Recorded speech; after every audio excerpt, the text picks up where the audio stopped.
Alright, before this video even begins, let's just go ahead and say that you guys decide on whether or not I should do as the Sergeant Major says, Police that mustache! or if I should keep my mustache.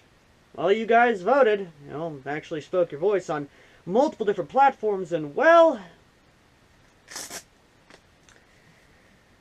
I'm now Babyface Al.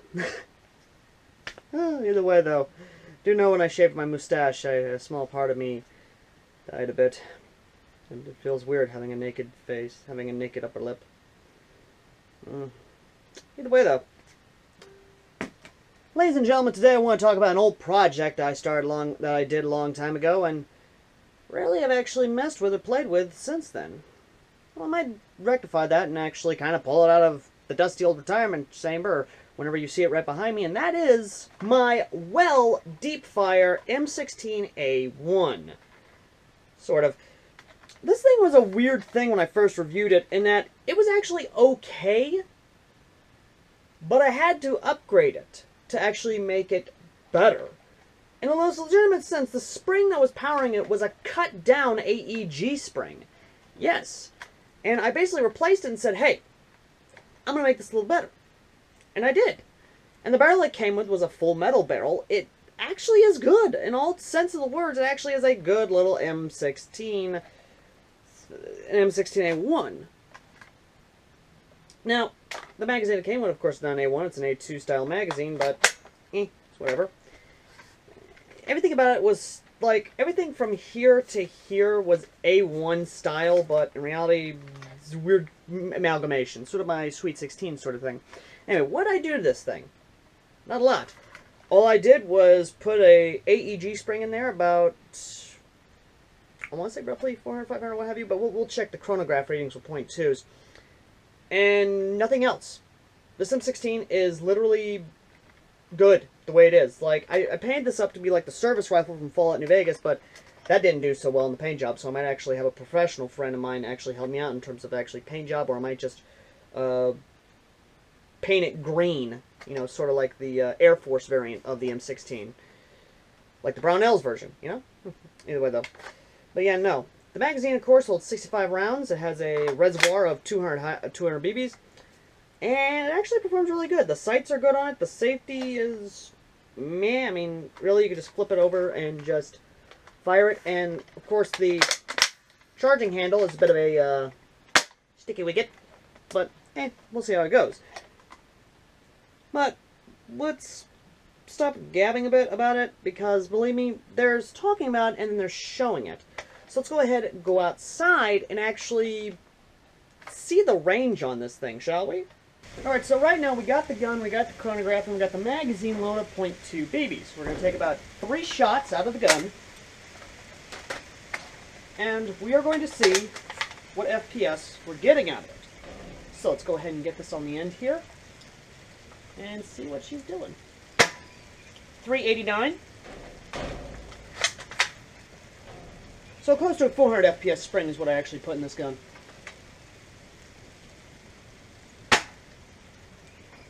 .298, okay, we are having hit the barn back there.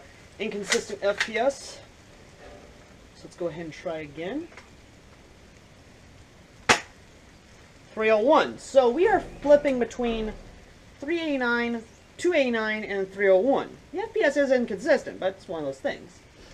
Now, right where I was back there, we were roughly 100 feet back. I took about, I want to say, 10 or so steps back, so we're roughly 109, 110. So with the run cam on,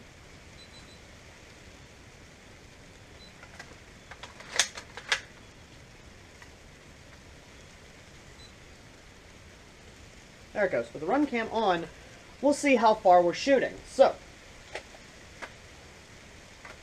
see how far she's going. BT dubs, the iron sights actually do work on this, and the BBs do land where the iron sights are aiming, so this should be interesting.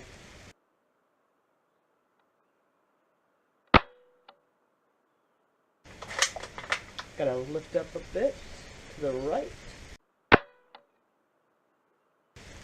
Hit the barn. One more shot towards the barn. hits the barn again. Now, I'm going to aim towards this way.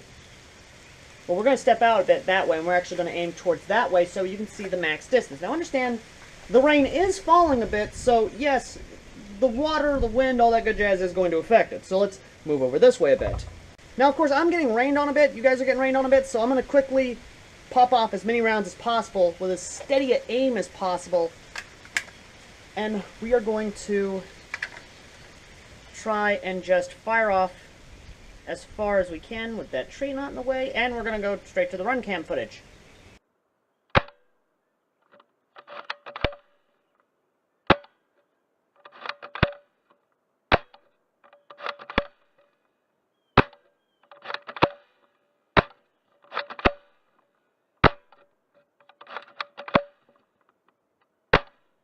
Oh, double fed.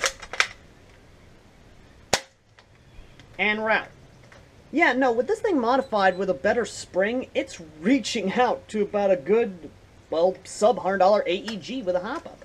With a hop-up adjusted just right. This thing here is more or less my backyard skirmishing or even just shits and giggles springer that I will take out if I ever just want to, you know, do something simple or actually show off my skill. Because any real airsofter can take an AEG and they can just, you know, put in whatever the hell they want. But a true airsofter who has had years of skills and honing thy skill to basically be not only a marksman, but also a good professional airsofter, to a degree, mind you, can take something as simple as this little $20 Springer here and upgrade it to be as good as a sub, if not good, $100 AEG. That's what I've done with this. And this is something I might rock at a battle or one day, but that's more or less a, we're going to have to wait and see. Either way, though, thank you all for watching. As always, I've been AirsoftAL. Let me know in the comment section down below if you guys actually want me to do another one of these, or if you guys actually want me to try and upgrade this a little bit more to be a little bit, well, more badass, in a sense. Let me know in the comment section down below. And, as always, guys, I've been AirsoftAL. The comments, Airsofter reviews bad guns so you don't buy them, and even upgrade decent Springer guns. And I'll see all you lovely people in the next video. Till next time.